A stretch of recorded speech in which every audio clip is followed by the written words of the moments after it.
Wakale sio wakale chakula, hapana. Namaanisha watu wa zamani sana, wenye umri mrefu, yani wahenga.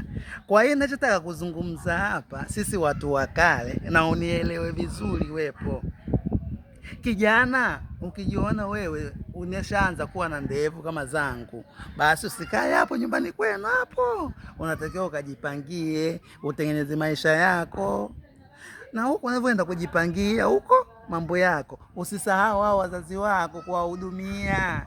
Sasa ni vijana wa safari hii mmelendemuka, mkishapanga huko mnasahau kila kitu. Kila kitu nyinyi mnafanya kusahau wazazi wenu, na wasahau heshima na isahau, basi mnaleta dharau tu, na kingine na nahau mnafanya hadi sisi madirekta wakubwa toka Mtwara Mikindani tuwaige nyinyi tabia zenu za kula bata hizo. Sasa wepo, mimi nasema mfanye kupunguza hayo mambo ninayofanya. Mimi ninekwambia mtu nzima, nimeona mengi. Ninaposema watu wakale sio mkale chakula, namaanisha watu wa zamani sana.